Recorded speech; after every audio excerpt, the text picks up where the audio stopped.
Bismillahirrahmanirrahim. Assalamualaikum warahmatullahi wabarakatuh.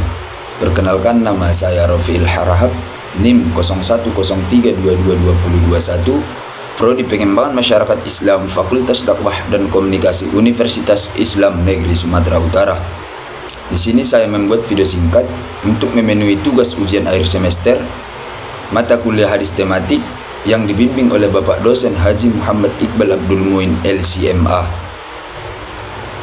Di sini saya mengambil tema yaitu menegakkan hak asasi manusia dalam Islam.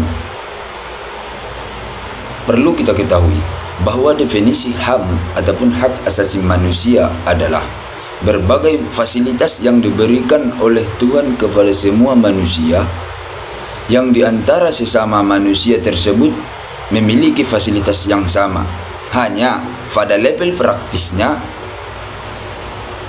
antara manusia yang satu dengan manusia yang lainnya akan kita temukan banyak perbedaan. Hal ini tergantung pada sejauh mana manusia tersebut mampu mengupayakan hak tersebut secara optimal. Semua manusia memiliki hak untuk hidup, namun pada kenyataannya ada sebagian manusia tersebut mampu memberikan manfaat bagi orang lain, dan ada juga sebagian manusia itu justru membahayakan ataupun bisa kita katakan merugikan bagi orang lain. Di sini saya mengambil 5 materi dalam menegakkan hak asasi manusia dalam Islam, yaitu yang pertama, konsep hak asasi manusia dalam Islam. Tentang prinsip-prinsip hak asasi manusia dalam Islam termasuk kebebasan, keadilan, dan keseimbangan antara hak individu dan masyarakat.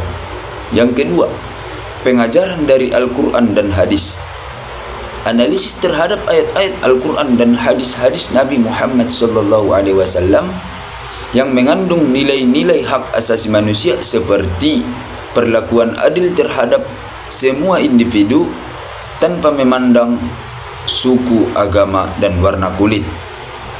Yang ketiga, keadilan sosial ekonomi. Bagaimana Islam mendorong distribusi yang adil dari kekayaan dan sumber daya alam dan sumber daya, serta perlindungan terhadap hak-hak sosial ekonomi seperti keadilan dalam pekerjaan, pendidikan, dan akses terhadap layanan kesehatan.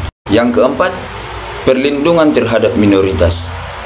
Pentingnya melindungi hak-hak minoritas dalam masyarakat Islam, baik dalam konteks agama, etnis, ataupun politik. Dan yang kelima, peran negara dan masyarakat. Bagaimana peran negara dan masyarakat dalam menegakkan hak asasi manusia serta mekanisme perlindungan dan penegakan hukum yang berlaku dalam masyarakat muslim. Selanjutnya, adapun upaya pemahaman yang baik terhadap nilai-nilai persamaan dan keadilan dalam Al-Quran maupun hadis perlu ditingkatkan bahwa diaplikasikan dalam situasi sekarang. Yang pertama, dalam hal ini terdapat beberapa usaha perlindungan dalam Islam terhadap pelaksanaan HAM, yaitu adanya konsep kedaulatan Allah, di mana umat Islam ataupun seluruh umat manusia dianggap sebagai warga negara dari sang penguasa yang sebenarnya. Tak ada seorang pun yang mempunyai superioritas di atas lainnya. Manusia dilarang melakukan tindakan pelanggaran HAM. Yang kedua, manusia dianggap sebagai khalifah, di mana dengan amanah kekhalifahan itu manusia harus melakukan aktivitasnya sesuai dengan hukum yang telah ditetapkan oleh Allah Subhanahu wa taala.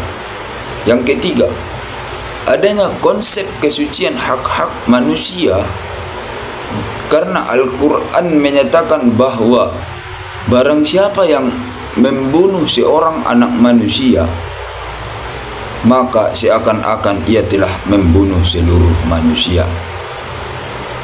Yang keempat, pendidikan masyarakat, yakni dengan mengadakan pendidikan masyarakat yang berkaitan dengan hak-hak dan kewajiban.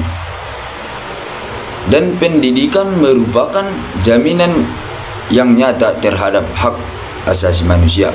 Dengan melihat uraian di atas, bahwa dengan melaksanakan ajaran Islam tentang HAM, maka segala upaya yang merugikan akan lenyap, bahkan melanggar hak asasi manusia tidak akan pernah terjadi. Kesimpulan, berdasarkan uraian pembahasan yang saya bacakan tadi, yang dapat disimpulkan bahwa hak asasi manusia dalam pelaksanaannya telah ada sejak adanya Islam. Karena prinsip-prinsip hak asasi manusia sudah tertuang ke dalam Al-Quran dan hadis Nabi Muhammad SAW, bahwa hal-hal yang fundamental dan kebebasan-kebebasan universal dalam Islam adalah suatu bagian yang integral dari agama Islam itu sendiri. Untuk melindungi dan menegakkan HAM harus berdasarkan hukum yang jelas dan adil. Menegakkan perlindungan HAM akan lebih terjamin. Mungkin cukup sekian. Wassalamualaikum.